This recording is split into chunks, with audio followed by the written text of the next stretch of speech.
ఇక వివరాల్లోకి వెళ్తే పేద ప్రజల సంక్షేమానికి కూటమి ప్రభుత్వం కట్టుబడి ఉంటుందని కాకినాడ సిటీ ఎమ్మెల్యే వనమాడి కొండబాబు పేర్కొన్నారు. కాకినాడ నగరంలో స్థానిక 37వ డివిజన్ పాత బస్టాండ్ వెంకటేశ్వర కాలనీ 10వ డివిజన్ దొమ్మిలిపేట ప్రాంతంలో వికలాంగులకు అవ్వాతాతలకు పెన్షన్ సొమ్ములు ఎమ్మెల్యే అందజేశారు. ఈ సందర్భంగా ఆయన మీడియాతో మాట్లాడుతూ రాష్ట్ర ప్రభుత్వ ఖజానాల్లో ఆర్థిక లోటు ఉన్నా ఆర్థిక భారమైన రాష్ట్ర ముఖ్యమంత్రి చంద్రబాబు నాయుడు ఎన్నికల్లో ఇచ్చిన హామీల్లో భాగంగా 4,000 రూపాయల పెన్షన్ మొదటి తారీఖు ఉదయాన్నే లబ్ధిదారులకు అందజేయడం జరిగిందని అన్నారు. గత ప్రభుత్వం 3,000 రూపాయల పెన్షన్ పేరుతో 5 ఏళ్ల కాలయాపన చేసి చివరి సమయంలో 3,000 చేసి మోసం చేసిందని అన్నారు. కూటమి ప్రభుత్వంలో పింఛన్లు పంపిణీ తేదీ సెలవు వస్తే ముందు రోజే పింఛన్లు పంపిణీకి చర్యలు తీసుకోవడం జరుగుతుందని తెలిపారు. కాకినాడ నగరంలో 29,395 మందికి సామాజిక భద్రతా భరోసా పింఛన్ల క్రింద సుమారు 12 కోట్ల రూపాయలు పంపిణీ చేయడం జరుగుతున్నట్లు ఎమ్మెల్యే వెల్లడించారు. ఈ కార్యక్రమంలో 37వ డివిజన్ ఇన్ఛార్జ్ మల్లాడి గంగాధర్, నాయకులు మల్లాడి వీరబాబు, బలసాడి శ్రీను, మల్లాడి లోవరాజు, బొడ్డురాజు, లంకే మురళి, గోపిరాజ్ కుమార్, 10వ డివిజన్ ఇన్ఛార్జ్ ముగురాజు, చోడుపల్లి సతీష్, ఏరిపల్లి రాము, కొండ్రు దుర్గాప్రసాద్ తదితరులు పాల్గొన్నారు.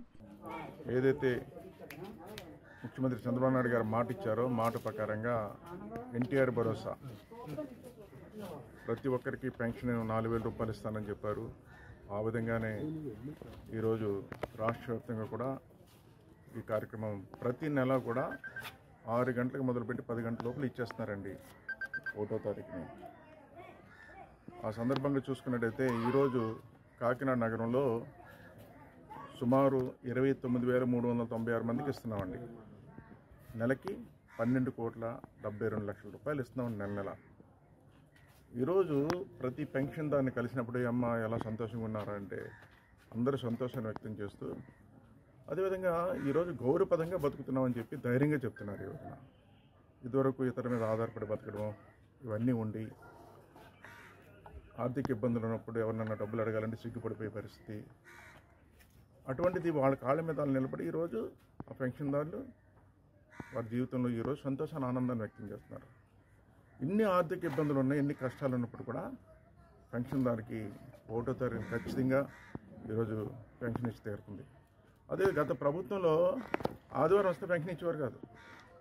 ఇప్పుడు ఆదివారమే కాదు, ఆదివారం వస్తుందని తెలిసి సెలవు వస్తుందని తెలిసి ముందు రోజు ఇచ్చేస్తున్నారు పెన్షన్ ఈ ప్రభుత్వం. ఆ విధంగా ఆర్గనైజ్ చేసింది. ఆ విధంగా పెన్షన్దారికి ఎటువంటి ఇబ్బంది లేకుండా ఇంటింటికి వెళ్ళి పెన్షన్ ఇచ్చి ఈరోజు మాట నిలబెట్టుకుంది ప్రభుత్వం. ఈ లబ్ధిదారులందరి తరపున ఈరోజు చంద్రబాబు నాయుడు గారికి అందరి తరపున కృతజ్ఞతలు తెలియజేస్తారు.